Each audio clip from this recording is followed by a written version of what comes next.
Assalamualaikum warahmatullahi wabarakatuh.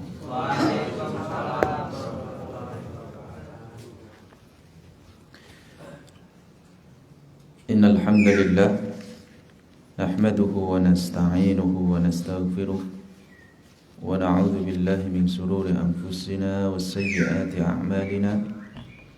Man yahdihillahu fala mudilla lahu wa man yudlil fala hadiya lahu. Asyhadu an la ilaha illallah wahdahu la syarika lahu wa asyhadu anna Muhammadan abduhu wa rasuluhu sallallahu alaihi wasallam. Qala Allah ta'ala fil Qur'anil 'azim ya ayyuhalladzina amanu taqullaha haqqa tuqatih wa la tamutunna illa wa antum muslimun. Amma ba'd. Pada pagi ini kita akan melanjutkan pembacaan kitab fikih ya, alal madhab asy-Syafi'i rahimahullah. Kita masih di pembahasan tentang rukun-rukun salat.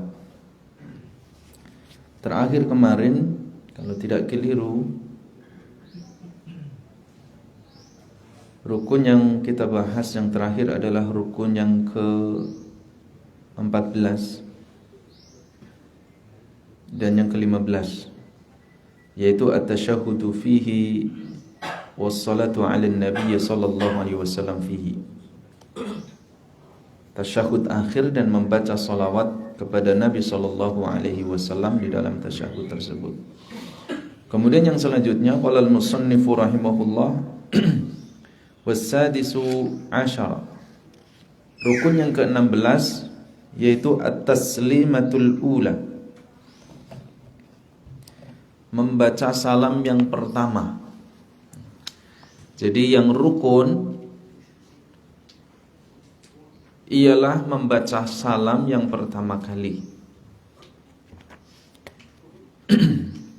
Dalilnya yaitu sebagaimana yang disabdakan oleh Nabi sallallahu alaihi wasallam di dalam riwayat Imam Abu Dawud wa ghairuhu dan yang selainnya.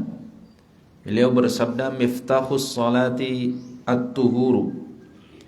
Kunci salat adalah bersuci, berwudu. Wa tahrimuha at-takbiru. Pengharamnya adalah takbir, yaitu takbiratul ihram ketika kita membaca Allahu Akbar. Wa tahliluha at-taslimu, dan penghalalnya adalah membaca salam at-taslimu. Nah, di sini tidak disebutkan dua kali salam. Nabi hanya mengatakan wa tahrimuha at-taslimu. Penghalalnya artinya setelah selesai salat, di mana yang tadi tidak boleh dilakukan ketika di dalam salat seperti makan, minum, berbicara, bergerak, ya, terlalu banyak selain gerakan-gerakan salat. Maka setelah taslim, membaca salam, maka semua itu menjadi halal, boleh dilakukan.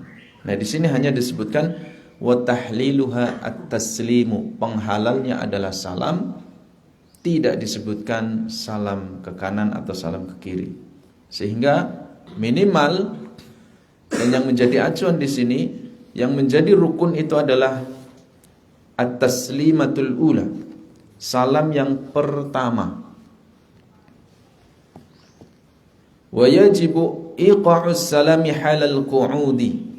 Dan wajib mengucapkan salam itu dalam kondisi duduk. Duduk tasyahud.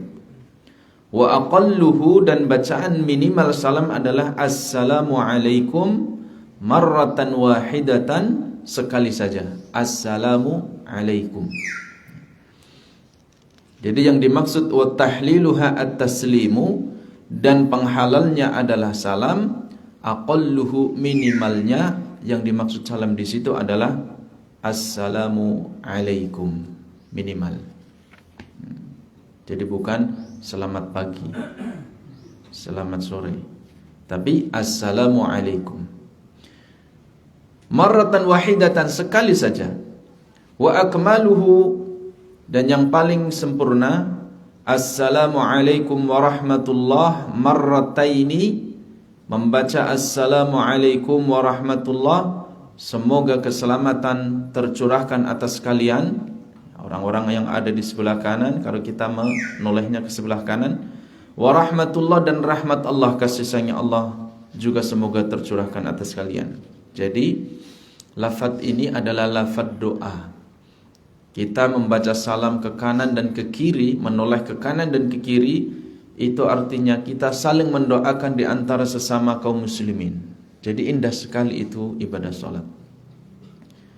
Marrataini, sempurnanya adalah 2 kali. Yaminan wa shimalan, ke kanan membaca salam, ke kiri membaca salam. Jadi 2 kali yang dimaksud adalah ke kanan sekali, ke kiri sekali. Di dalam riwayat Imam Muslim, saya katakan hadisnya di sini. An Amir ibn Sa'ad an abihi, dari sahabat Amir ibn Sa'ad dari ayahnya.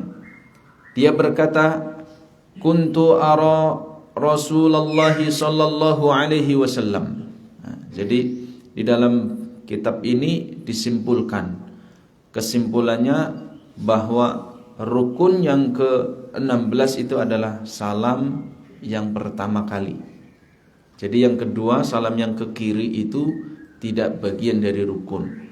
Tapi akmaluha, kalau pengen sempurna, salam ke kanan dan salam ketika menoleh ke arah kiri. Nah, itu kesimpulannya. Nah, sekarang kita sebutkan apa yang menjadi landasan hukum dari kesimpulan tersebut. Dari mana kesimpulan itu didapatkan? Yaitu dari sahabat Amir ibn Sa'ad, dari ayahnya. Dia mengatakan, kuntu ara Rasulullah sallallahu alaihi wasallam yusallimu. Aku melihat Rasulullah sallallahu alaihi wasallam yusallimu, membaca salam, an yaminihi, ke arah kanan, wa an yasarihi, dan ke arah kiri, hatta ara bayadha khaddihi, hingga aku melihat putih pipi beliau sallallahu alaihi wasallam. Rawahu Muslim. Nah, di dalam hadis ini menjelaskan kaifiyatus salam. Bagaimana kita salam ketika mengakhiri salat kita. Yaitu yang pertama kita menghadap ke arah kanan, setelah itu kita menghadap ke arah kiri. Itu tata caranya. Bagaimana bentuk yang sempurna? Maka berdasarkan hadis Amir bin Sa'ad ini dari ayahnya, hatta ara bayadha khaddihi. Jadi betul-betul kita menolehnya itu adalah bukan hanya sekedar mengambil posisi ke arah kanan sedikit, tapi betul-betul orang yang berada di belakangnya itu melihat pipi kita. Nah, jadi harus seperti itu yang dicontohkan oleh beliau sallallahu alaihi wasallam. Ya, misalkan seperti ini, Pak. Jadi kerasa di sini, Pak, lehernya, ya. Kerasa. Kalau belum kerasa berarti ya masih ada perlu dikoreksi itu. Jadi ada hay'ahnya atau bentuknya, posisi dari kepala kita pada saat kita hendak melakukan salam, yaitu sampai pipi kita terlihat oleh orang yang ada di belakangnya. Kalau ini tidak dilakukan bagaimana? Bapak Ibu sekalian yang dimuliakan Allah, andai kita hanya menoleh sedikit saja, ya sah, salatnya sah, karena dia sudah menoleh gitu ya. Tapi kalau ingin sempurna, ya lakukan sebagaimana yang dicontohkan oleh beliau sallallahu alaihi wasallam. Sahabat Amir ibn Sa'ad dari ayahnya, yaitu Sa'ad, dia melihat sendiri bagaimana Rasulullah sallallahu alaihi wasallam mempraktekkan posisi kepala ketika salam. Pipi putih beliau itu betul-betul terlihat oleh sahabat Sa'ad ini. Demikianlah posisi kepala ketika kita mengucapkan salam mengakhiri salat kita.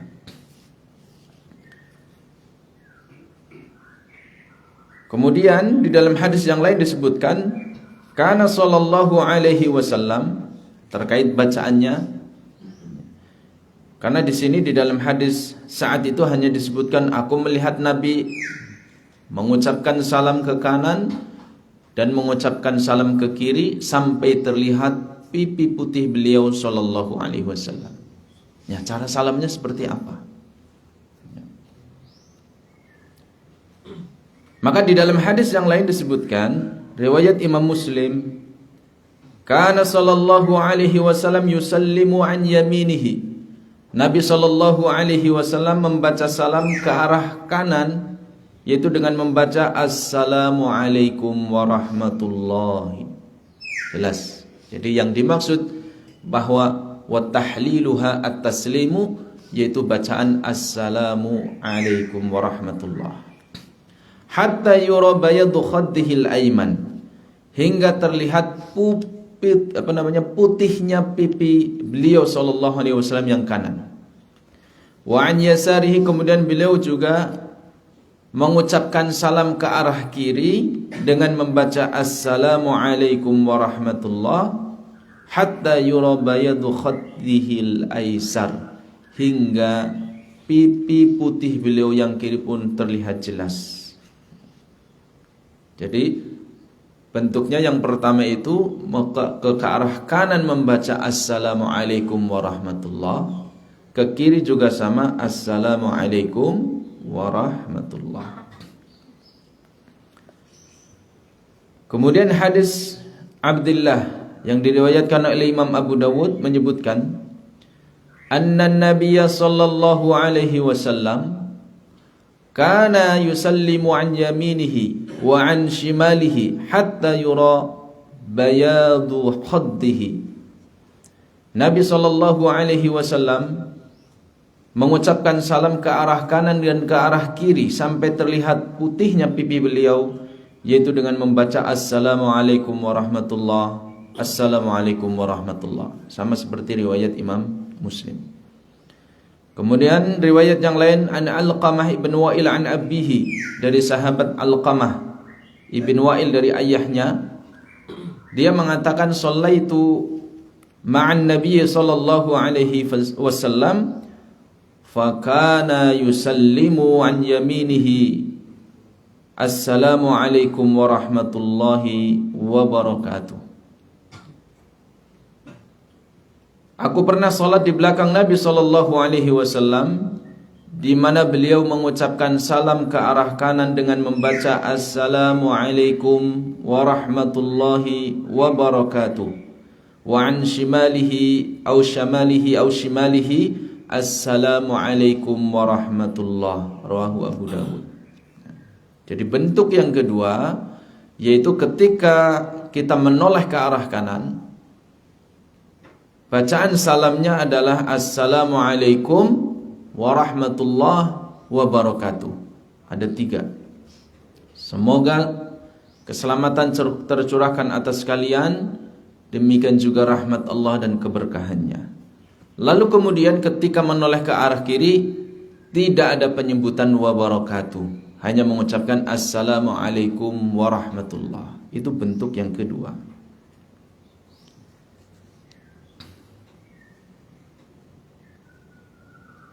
Wa kana ahyanan, demikian juga diriwayatkan terkadang Nabi sallallahu alaihi wasallam iqtasara ala qawlihi an yasarihi assalamu alaikum.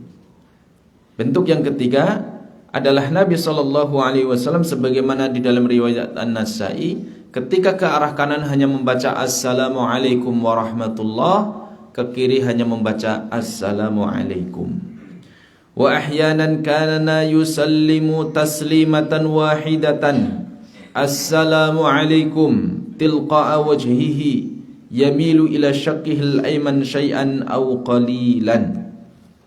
Kemudian bentuk yang selanjutnya adalah Nabi pernah mengucapkan salam sekali saja, yaitu membaca assalamu alaikum tilqa'a wajhihi. Jadi ke arah depan hanya menoleh miring sedikit saja, au qalilan, ya. Jadi menolehnya ke arah kanan sedikit saja, au qalilan ya. Syai'an au qalilan, itu hanya sedikit saja. Jadi sampai di dalam hadis ini tidak disebutkan pipi Nabi SAW yang kanan, yang putih itu terlihat, tidak disebutkan. Sehingga andai ada di antara kita yang hanya menoleh sedikit saja, ya sah. Ya, secara gerakan sholatnya dia sah. Karena ada riwayat di mana Nabi SAW pernah membaca salam assalamualaikum ke arah kanan, tapi hanya menoleh sedikit saja. Yamilu ila syakkihil aiman syai'an. Nabi hanya menoleh sedikit ke arah kanan, au qalilan, dan tidak ada menoleh ke arah kiri. Sehingga berdasarkan riwayat ini, yang menjadi rukun itu adalah at-taslimatul ula, mengucapkan salam yang pertama, artinya salam yang menoleh ke arah kanan.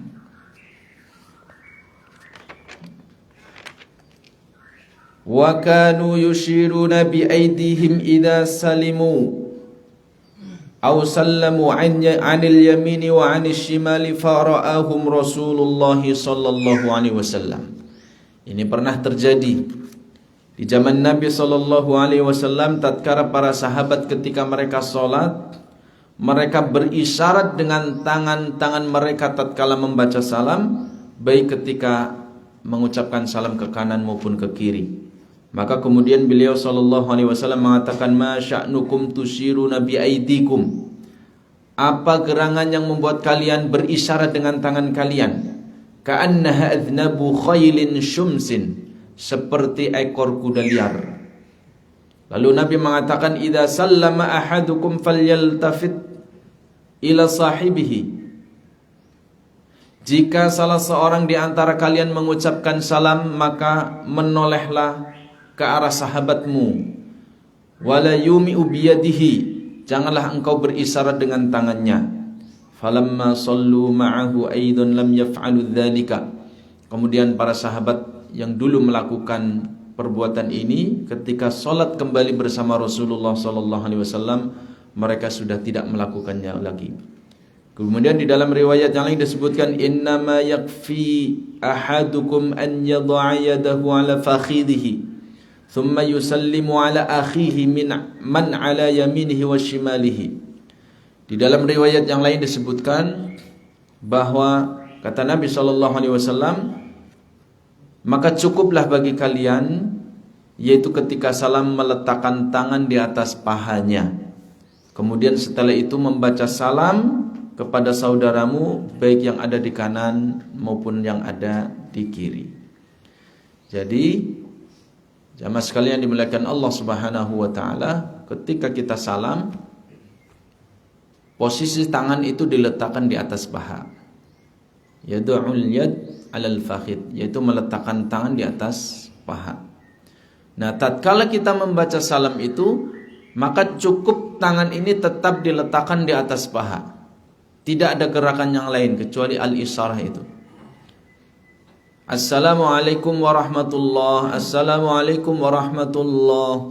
Maka tidak ada isyarat, tidak ada gerakan-gerakan lain kecuali isyarat as-sababah, yaitu jari telunjuk.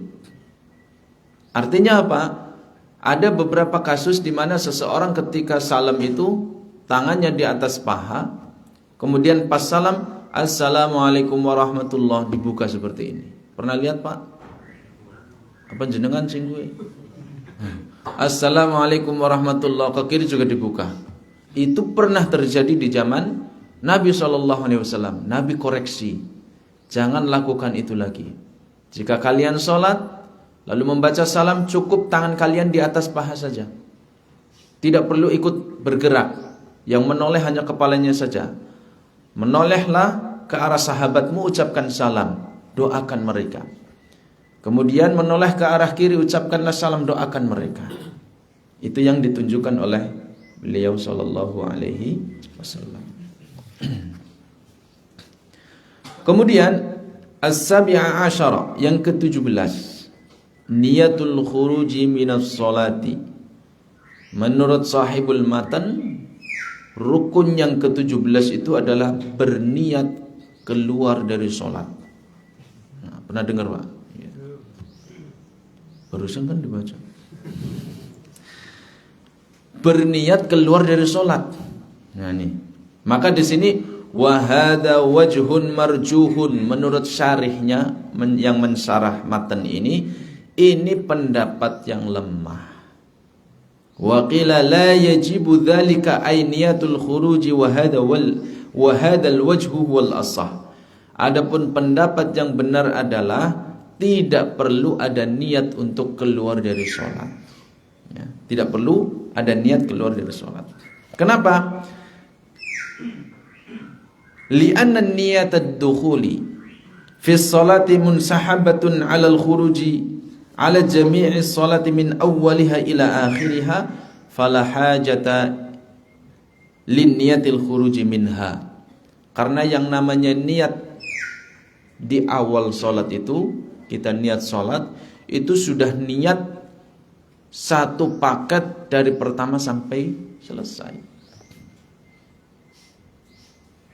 Yang namanya orang sholat Allahu Akbar, niat di dalam hatinya mahallun niyati al-qalbu, dia niat untuk sholat duhur, maka niat itu sudah satu paket. Niat sholat duhur berarti sampai selesai. Jadi ketika sudah mau selesai tidak perlu menghadirkan niat lagi, saya niat mau keluar sholat. Jadi keluarnya sholat, selesainya sholat itu sudah ditandai dengan wa tahliluha at-taslimu, penghalalnya adalah membaca salam. Jadi pendapat yang mengatakan bahwa niat keluar dari sholat itu adalah pendapat yang lemah. Wa hadza wajhun marjuhun. Wa tsamina asyara, ini untuk pengetahuan Pak. Ya, pengetahuan, siapa tahu nanti ada diskusi-diskusi, maka kita pernah dengar, kita pernah mengkajinya. Wa tsamina asyara, kemudian rukun yang ke-18 tartibul arkan hatta baina tasyahhudil akhiri was salati 'alan nabiy sallallahu alaihi wasallam fihi. Yang terakhir yaitu rukun-rukun tersebut harus dikerjakan secara berurutan.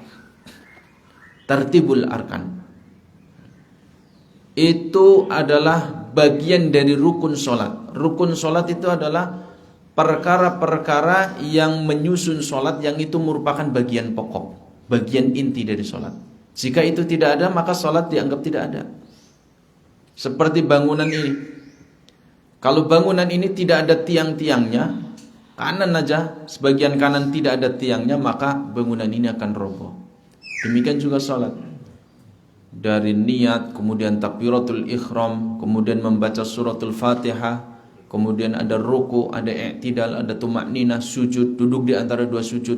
Nah, ada gerakan-gerakan, ada bacaan-bacaan yang itu dikategorikan sebagai rukun, penyusun inti. Nah, itulah yang disebut dengan rukun. Nah, di sini disebutkan bahwa penyusun intinya yang terakhir, rukun di dalam sholat itu yang terakhir dalam madhab Syafi'iyah itu adalah tartibul arkan. Ala ma dzakarna. Jadi rukun-rukun yang sudah disebutkan itu dari 1 sampai di sini ayat itu ada 17, 18, 17 sebelumnya, kecuali yang ke-17 itu adalah pendapat yang lemah. Itu semuanya harus dikerjakan secara berurutan. Tidak boleh seseorang kemudian dia takbiratul ihram sudah diawali dengan niat, kemudian setelah itu dia sujud, setelah sujud kemudian baru ruku. Tidak berurutan, maka tidak dibenarkan. Maka bagian dari rukun di dalam salat itu adalah tartibul arkan ala ma dzakarna, yaitu rukun-rukun tersebut harus ditunaikan secara berurutan. Berurutan. Nanti bagaimana kalau tidak berurutan? Nah, itu nanti ada pembahasan di dalam sujud sahwi. Apakah dilakukan dengan sengaja atau dilakukan dengan karena lupa? Nah, nanti ada pembahasan al-matruku fi shalah, perkara-perkara yang tidak dilakukan atau tertinggal di dalam salat. Makanya di sini muallif itu membagi, jadi aspek fikih itu membagi salat itu menjadi 3. Yang pertama adalah arkanus sholah, rukun-rukun sholat, ini yang kita bahas. Nanti ada sunnanus sholah, sunnah-sunnah sholat. Nah, dalam istilah fikih Syafi'i, sunnah sholat itu ada 2. Yang pertama adalah sunnatu ab'ad, yang kedua adalah sunnatu hayat. Ada 3. Jadi penyusun sholat itu ada 3. Arkan, sunnatu ab'ad, dan sunnatu hayat. Itu istilah fikih dalam fikih Syafi'iyah. Kalau fikih yang lain, madhab yang lain bukan memakai istilah sunnatu ab'ad. Dia memakai arkanus sholah, wajibatus sholah, dan sunnanus sholah. Beda. Ada sedikit perbedaan, termasuk tentang masalah istilah dan nanti konsekuensinya. Wa yustasna minhu wujubu muqaranatun niyati li takbiratil ihrami wa muqaranatil julusil akhir li tashahhudi was salatu ala nabiyyi sallallahu alaihi wasallam. Ada pengecualian di dalam masalah tartib, yaitu mengerjakan rukun-rukun yang sudah disebutkan secara berurutan. Apa yang dikecualikan? Yang pertama yaitu wujubu muqaranatin niyati litakbiratil ihram. Wajibnya niat berbarengan dengan takbiratul ihram. Pendapat Syafi'iyah bahwa niat itu harus berbarengan dengan takbiratul ihram. Kenapa? Karena niat itu menurut mereka itu dilakukan fi awwali juz'in minal ibadah. Jadi pertama kali ibadah dilakukan, maka di situ harus dibarengi dengan niat. Jadi tidak boleh di luar itu. Ya. Kalau kita belum takbir, namanya belum memulai sholat, maka belum ada niat.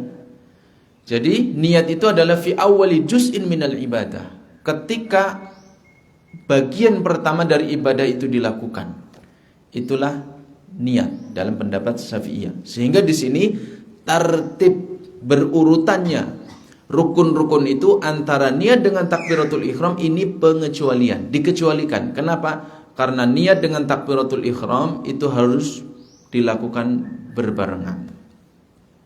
Itu yang pertama. Yang kedua, wa muqaranatil julusil akhiri litashahhudi wassalatu ala nabiy sallallahu alaihi wasallam. Kemudian duduk tasyahud akhir untuk membaca tasyahud dan salawat kepada Nabi sallallahu alaihi wasallam. Itu juga berbarengan. Kenapa? Karena bacaan tasyahud dan bacaan salawat kepada Nabi itu dilakukan pada tasyahud akhir. Sehingga itu dilakukan berbarengan. Duduk tasyahud, kemudian membaca at-tahiyatulillah atau at-tahiyatul mubarakatus salawatut thayyibatullillah, kemudian membaca salawat kepada Nabi. Nah, rukun itu dikerjakan secara berbarengan, yaitu ketika dia duduk tasyahud akhir. Wallahu a'lam. Nah, ini pengecualiannya. Selesai pembahasan tentang rukun-rukun sholat ya, di dalam kitab ini disebutkan ada 18 rukun, yaitu dari niat sampai kemudian yang ke-18 adalah tertibul arkan ala ma dzakarna, yaitu tertibnya atau berurutannya rukun-rukun yang telah disebutkan. Ada pertanyaan Bapak Ibu? Ya. Tidak ada pertanyaan. Takon apa sih ya? Jika tidak ada, kita lanjutkan.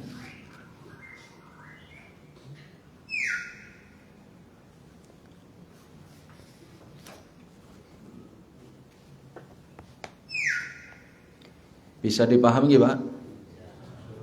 Paham? Besok ujian siap? Ngulang kasih nulis nang murojaah apa ya gitu. Baik, kita lanjutkan. Was-salatu sunanuha qabla ad-dukhuli fiha syai'ani al-adhan wal-iqamah wa ba'da ad-dukhuli fiha syai'ani at-tashahhudul awwalu wal-qunutu fi subhi.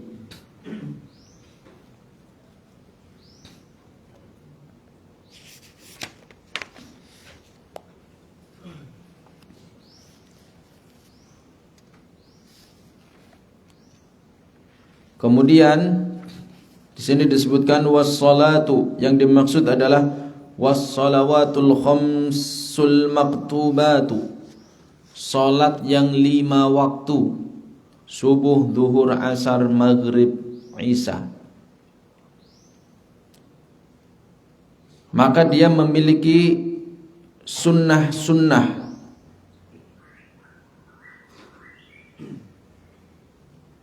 Ada 2 kategori. Sunnah yang dilakukan sebelum masuknya solat, sebelum kita melakukan solat, qabla dukhuli fiha.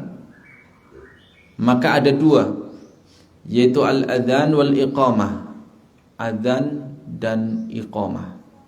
Adhan dan qomat, bahasa kita. Dan sunnah setelah kita masuk di dalam solat, setelah kita dalam posisi sedang mengerjakan solat, juga ada 2, yaitu at-tashahhudul awal dan membaca kunut ketika solat subuh.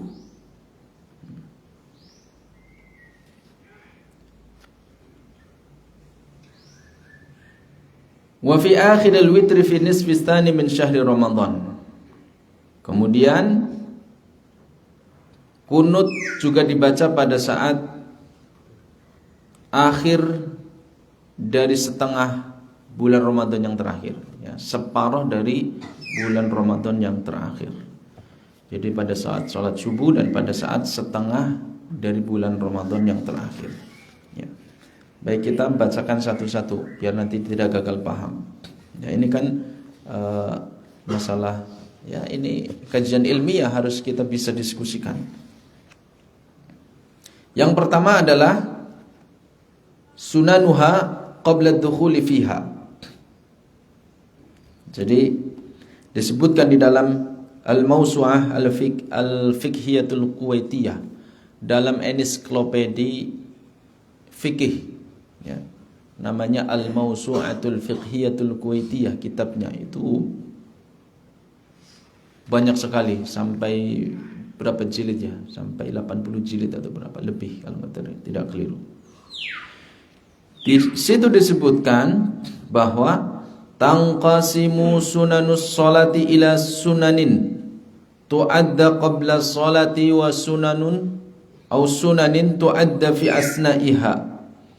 Sunnah di dalam pendapat Syafi'iyah itu terbagi menjadi 2, yaitu sunnah solat yang dikerjakan sebelum kita mengerjakan solat, dan sunnah yang kita kerjakan ketika kita sedang solat. Wa sunnanun tu'adda aqibaha. Berarti bukan 2, malah 3. Sunnah yang dikerjakan sebelum solat, sunnah yang dikerjakan ketika solat, dan sunnah yang dikerjakan setelah selesai solat. Kama tuqsamu sunanu atau tuqassamu sunanu allati tu'adda dakhila salat ila sunanin ab'adin wa sunanin hayatin. Nah, ini istilah definisi. Kemudian terkait sunnah yang dikerjakan pada saat salat itu terbagi menjadi 2, sunnah ab'adun dan sunnah hayatun. Nah, ini istilah, Pak. Sunnah ab'adun, sunnah hayatun. Nah, sunnah yang dikerjakan sebelum kita masuk ke dalam sholat, sebelum kita mengerjakan sholat, yang pertama itu adalah al-adhan, ya, al-adhan. Yang kedua adalah al-iqamah, qomat. Hal ini sebagaimana firman Allah Subhanahu wa taala, "Idza nudiya lis-salati", apabila dipanggil untuk mengerjakan salat. Idza nudiya lis-salati min yaumil jumu'ati fas'au ila dzikrillah. Kemudian juga berdasarkan sabda Nabi SAW di dalam riwayat Imam Bukhari, idza hadaratis salatu fa'adzina thumma aqima thumma liya'ummukuma akbarukuma. Jika waktu salat sudah tiba, maka hendaklah kalian itu mengumandangkan adzan dan kalian mengumandangkan iqamah. Kemudian setelah itu salah seorang di antara kalian yang paling dewasa, yang paling akbarukuma, yang paling dewasa itu menjadi imam. Ya, di sini tidak disebutkan akbar, di sini yang paling besar itu apakah ilmunya, apakah usianya, apakah badannya, ya, akbarukuma. Tapi berdasarkan hadis yang lain disebutkan bahwa falyummukum aqra'ukum likitabillah. Ya, sebagian pendapat mengatakan bahwa hadis tersebut memaknai hadis yang ini, bahwa ketika Nabi mengatakan liya'ukum akbarukuma, hendaklah yang paling besar, yang paling dewasa, dialah yang menjadi imamnya adalah yang paling aqra'ukum likitabillah, yang paling bagus bacaannya, yang paling paham terhadap Al-Quran, dialah yang menjadi imam. Ada yang mengatakan akbarukuma itu adalah akbarus sin, yang paling tua usianya, yang paling senior. Wallahu a'lam. Di dalam hadis yang lain juga disebutkan, kata Nabi SAW, idza hadaratis salatu falyu'adzin lakum ahadukum wal ya'ummukum akbarukum. Jika waktu salat sudah tiba, maka hendaklah salah seorang di antara kalian mengumandangkan azan, dan kemudian yang paling senior itu menjadi imam di antara kalian. Nah, jadi ini hadis yang menjelaskan bahwa ketika kita sholat, maka hendaklah diawali dengan adzan dan iqamah. Nah, bagaimana kalau posisinya munfarid, sendirian? Para ulama jelas mereka mengatakan bahwa adzan dan iqamah itu adalah untuk sholat-sholat 5 waktu saja. Fal adzan wal iqamatu min sunanis shalawatil khams. Fala yushra'ani li salatil janazah wala lil 'idan wala lin nawafil umuman. Maka tidak disyariatkan ada adzan dan iqamah untuk salat jenazah, untuk salat Id, untuk salat sunnah-sunnah yang lainnya. Tidak ada adzan dan tidak ada iqamah. Salat Id tidak ada adzan dan iqamah. Salat jenazah tidak ada adzan dan iqamah. Apalagi ya, ketika jenazah mau diberangkatkan, diadzanin, diiqamahkan, tidak ada.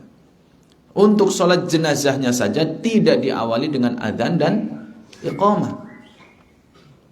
Maka kekeliruan ketika jenazah itu mau dibawa, diadzankan dan diiqamahkan. Termasuk sholat sunnah yang lainnya, maka tidak ada syariat untuk diadzankan dan diiqamahkan terlebih dahulu.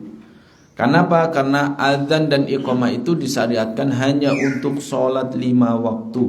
Karena adzan itu adalah pemberitahuan tentang masuknya waktu sholat, sementara iqamah adalah pemberitahuan tentang bahwa sholat itu hendak didirikan.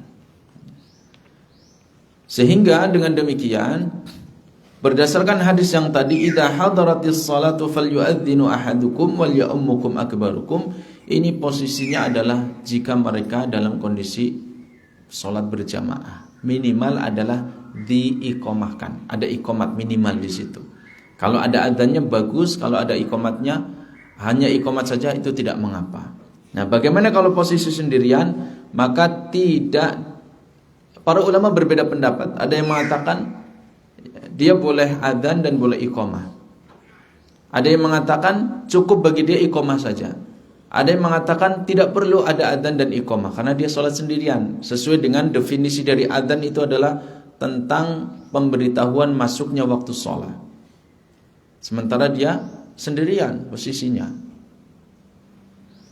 Di dalam sebuah hadis disebutkan yang berpendapat bahwa kalau posisi sendirian pun, maka dia minimal lah dia membaca lafaz iqamah.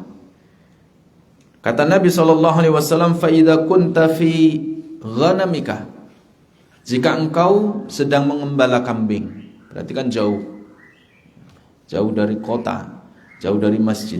Au badiyatika, atau engkau sedang berada di kampung, ya, pelosok pedalaman. Fa adzanta bis salati, lalu engkau mengumandangkan adzan untuk mendirikan salat. Farfa sautaka, maka angkatlah suaramu untuk adzan. Bin nidai, fa innahu la yasma'u mada sautul muadzini jinnun wala insun wala syai'un illa syahida lahu yaumal qiyamah. Kenapa? Karena tidaklah seseorang yang dia mengumandangkan adzan dengan melantangkan suaranya, sejauh mana suara itu sampai dan didengar oleh jin, oleh manusia, oleh apapun dari makhluk Allah Subhanahu wa ta'ala, melainkan nanti pada hari kiamat mereka itu akan menjadi saksi di hadapan Allah Subhanahu wa ta'ala. Sehingga hadis ini sebagian dijadikan dasar, landasan hukum bahwa kalau sendirian pun dia boleh mengumandangkan azan. Ya, misalkan di tengah sawah mau pulang jauh, kan, mau sholat duhur, nanti mau balik lagi ke asar nggak mungkin, akhirnya sholat zuhurnya di tengah ladang, di tengah hutan, maka dia boleh kumandangkan azan. Irfa sautak, ya, keraskan suaranya, meskipun tidak ada jamaah yang lain, dia sendirian posisinya. Setelah itu ketika dia mau sholat, dia mengumandangkan iqamah. Maka kata Nabi SAW, sekeras suaramu itu engkau lantangkan, sampai sejauh mana ada jin, ada manusia, atau ada apapun yang mendengar suaramu, maka itu mereka itu nanti akan menjadi saksi di hadapan Allah Subhanahu wa ta'ala. Andai ini pun tidak dilakukan, kalau dia posisinya munfarid, maka tidak mengapa, ya, tidak mengapa. Ini posisinya adalah untuk di masjid, karena dia yang namanya adzan itu adalah pemberitahuan masuknya waktu sholat.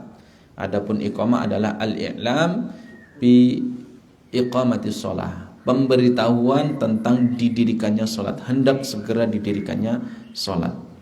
Demikian, mudah-mudahan bisa dipahami, dan apa yang kita sampaikan, apa yang kita dengarkan pada kesempatan kali ini bisa menambah pengetahuan kita, ya, menambah wawasan kita, dan kita dimudahkan oleh Allah Subhanahu wa ta'ala untuk mengamalkan ilmu-ilmu yang sudah kita dapatkan, dan kita senantiasa memohon kepada Allah ilmu yang bermanfaat, amal yang baik, dan rezeki yang baik, dengan doa Allahumma inna nas'aluka ilman nafi'an wa rizqan tayyiban wa amalan mutaqabbala.